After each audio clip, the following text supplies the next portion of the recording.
Hey gunfighters, if you're listening to this should be installment 3. Hopefully you've listened to the first 2 on modern American gun culture.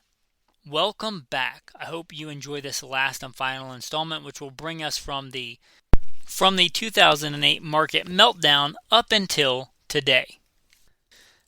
Right around 2008, an economic thing happened. Political thing, call it whatever you want, but there was a massive panic. Ammunition was very hard to get. Some of it for years. 22 long rifle was years hard to get. Like I would sometimes on my way to work stop by Walmart and just see if they had a brick of ammo. There were guys that made money hanging out at department stores, Walmarts, and buying 22 and then reselling it for crazy amounts of money because it was so hard to get. The ammunition shortage and the housing market collapse obviously was the bigger deal, but we're talking about gun culture here. Now, the 2008 collapse was a big financial deal. Now, this ties into something else. Survivalists in America go back a long way. Obviously, it was big right after World War II and the Cold War era and the atomic era. That threat never really went away. We just got used to it. Also, there was a big survivalist movement in the 80s. I do not remember that. I just wasn't aware of it. My family wasn't into it. I'm aware that it existed in the 80s, survivalist movement. I want to speak to it because, again, I only know it in reference material. But now you had September 11th, which was a massive eye-opener for the average American that, hey, people want to kill you. They hate you. They hate you for who you are, what you have. And they want to kill you, and bad things can happen here in America. Like on a big scale, in a big way, not just like somebody getting mugged or stabbed. Like massive terror. Terrorism was something that happened over there. Wherever there was, in the Middle East, say. But in 2001, terrorism was something that happened here. What does it have to do with 2008? Well, that, in conjunction with the 2008 economic collapse, housing collapse, which was a big deal. The modern American survivalist started to become a thing. The prepper. When you started hearing the term prepper. Shortly after this, in 2011, I know because I looked it up, the show Doomsday Preppers would come out. And although people make fun of that show, and rightfully so, the fact is that a lot of people saw that and thought, the people on here seem pretty wacky, but maybe I should have some food stored. Maybe I can't just count on the economy to always be good. Maybe bad things will happen. September 11th, the market collapse of 2008. I think prepping was already in a pretty decent swing when that show came out, but I think that show, there's a lot wrong with it, did a lot to get people into prepping. Also, at this time, around this time, germane to this podcasting. I don't know when the first podcast was, but I started becoming aware of them in this era. The late O's, early teens. Podcasting, which is a big deal. You can listen long format. And it didn't have to be super popular. It could get niche content. Right? When I was growing up, I did have TV. I don't have TV now, thankfully, but when I was growing up, we had it. I had 3 channels. There wasn't a lot of gun content on there. If you were balling and you had cable, you might have had the History Channel. You might have seen Tales of the Gun. Like gun content, if you wanted it back then, it was in a magazine. Nothing wrong with that. I still like gun magazines. But that was really it. With podcasting, maybe I'm overstating it because I love podcasts, but with podcasting, you could actually get digital content on firearms. The internet was a thing. It was, there were gun websites, like gun companies had websites, but soon, a major thing would happen, not only in internet, but in mobile internet with the smartphone. When I went to war, cell phones weren't even really a thing. I mean, they existed, but they were like for the uber wealthy who had like car phones. About midway through the GWAT, the average American had a cell phone. And at first they were just flip phones. You could like send a picture that took forever, that loaded line by line. But soon you had mobile internet. And then the worst thing to happen to American gun culture since the 40 Smith & Wesson. YouTube. I think at first YouTube was good for American gun culture. People checking out guns. You could see videos about guns. Again, mainstream media is not generally giving you gun content in a good way. And Hollywood is not the place to get gun content. And at first, I think YouTube was pretty decent. You could look at a video. How do I mount this scope properly? How do I disassemble a Ruger Mark III? Which is a giant pain in the butt if you don't have even with a video. But you started seeing these how-tos on YouTube about guns. So it's like pre-YouTube high censorship. But start seeing legit gun content about guns by gun people. Podcasts about guns, hunting, survival, prepping. The Survival Podcast was one of the main ones that got me into podcasting, of which I'm blessed to be a contributing member of the Expert Council. But that was one of the early podcasts. It's still going. 17, 18 years. But I could, listen about a series of episodes about the 22 versus the shotgun or squirrel hunting. Like, you weren't getting that pre-common mobile internet, right? You just really weren't. He was making a documentary about squirrel hunting.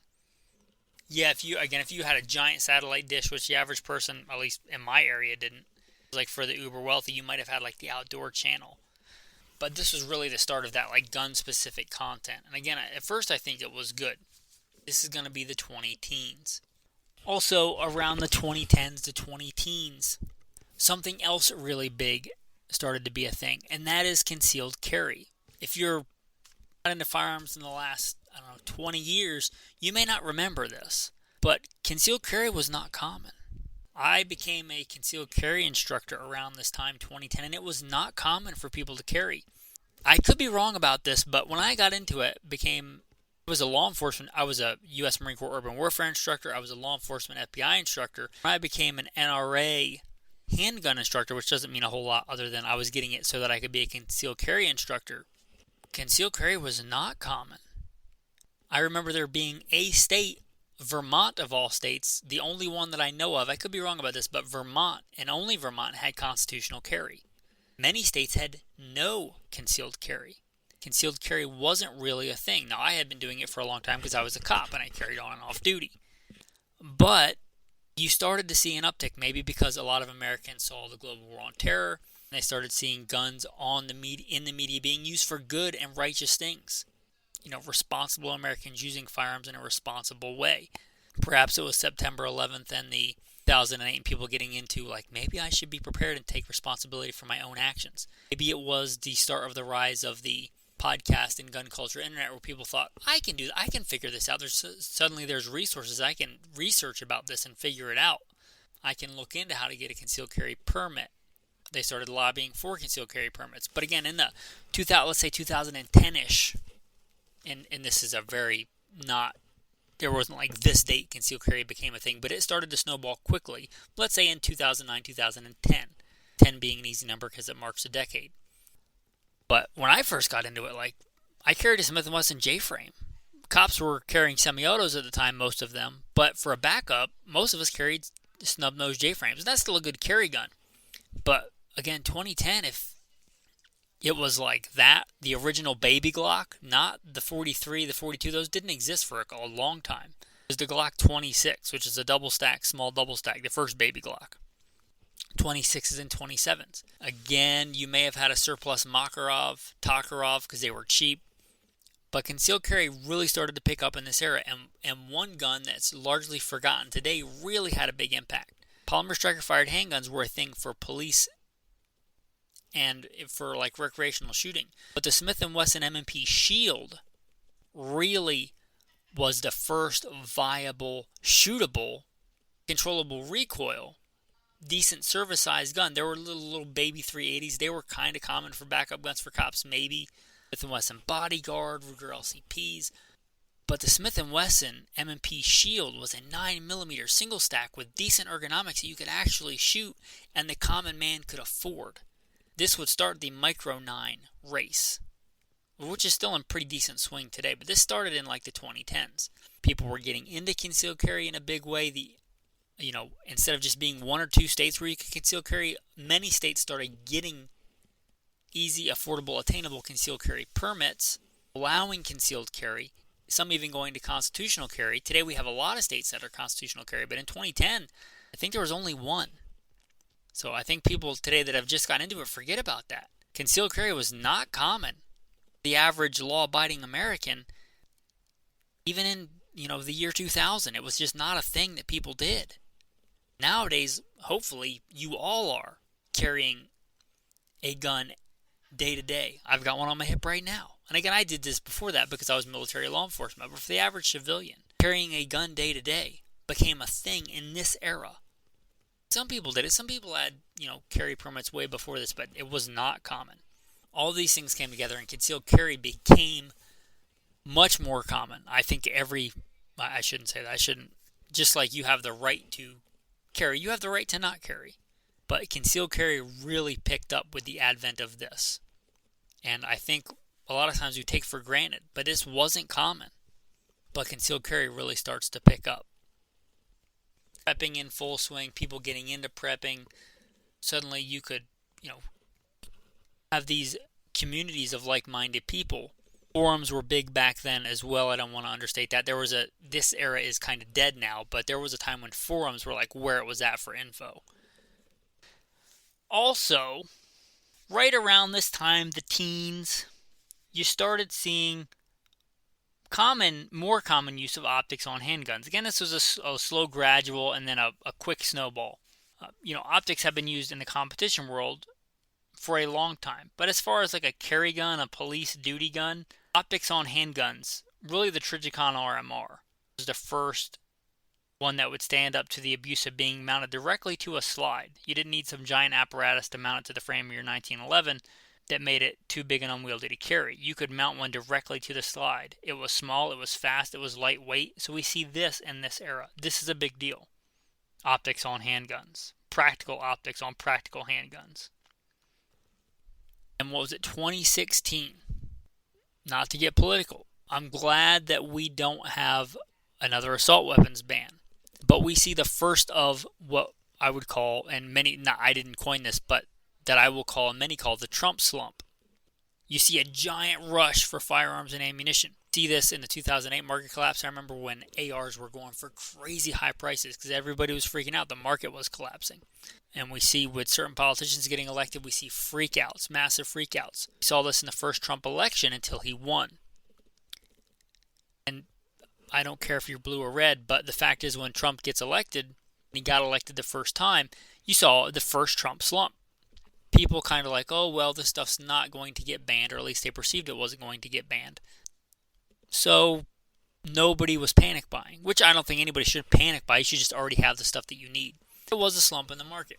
You saw a little bit of pickup when Trump went out of office, Biden went in, but Biden didn't do a whole lot as far as guns are concerned, despite the fear, and then Trump is elected again.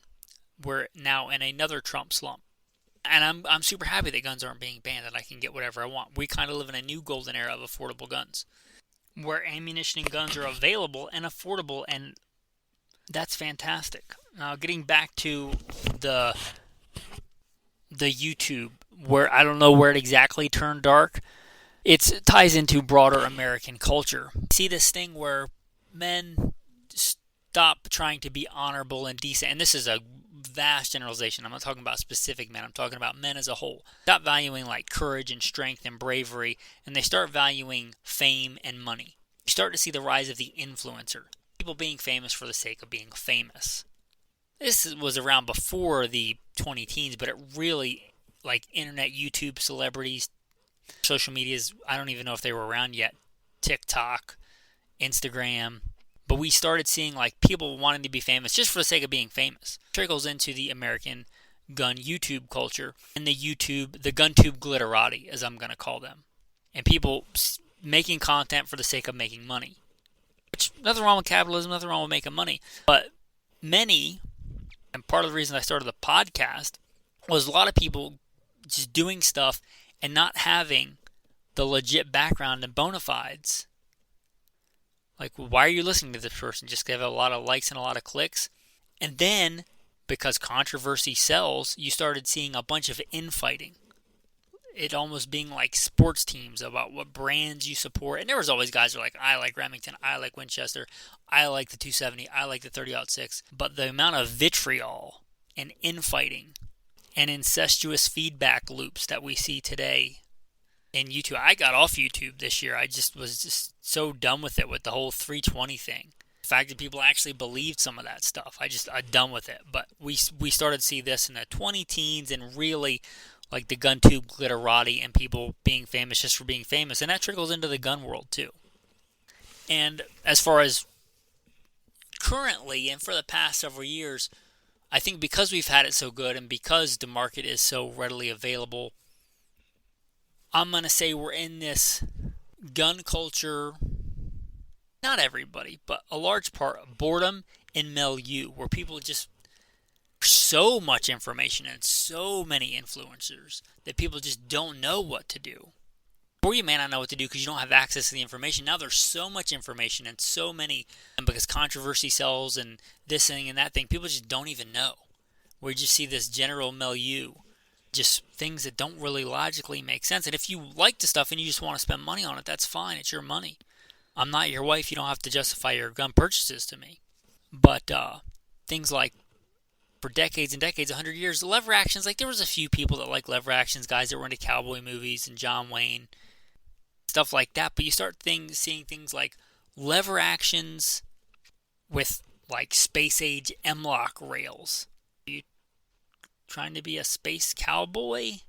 That's an ironic thing and something you make fun of for a reason. If you want it and you like it, that's fine. But like you're just like, what are we doing? Instead of just carrying a full-size fighting handgun, you start to see the micro 9s that were originally designed for concealed carry, but you can't get around physics. Start seeing these platforms that are micro 9s, and they just get bigger and bigger, and let's add a comp, and let's add an optic, and let's add this, and let's add that. And before you know it, you're back to a full-size handgun, but that's based on a micro 9 when you could have just started with a full-size handgun. Like, again, it's just kind of confusion. Like, what are we doing? It's a micro 9 that weighs as much and as big as a Beretta 92. So, like, why not just start with a full-size fighting handgun? Or, like, the vast majority of the American population lives east of Mississippi.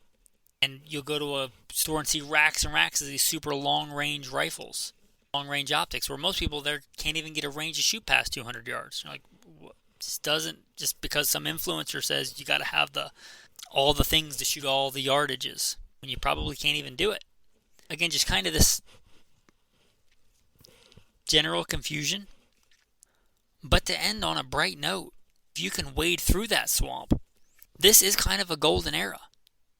I know inflation is kind of crazy right now, but still ammunition is affordable compared to the crazy spikes like what ARs were going for in the assault weapons ban or in 2008, or when you couldn't get 22 for years at a time.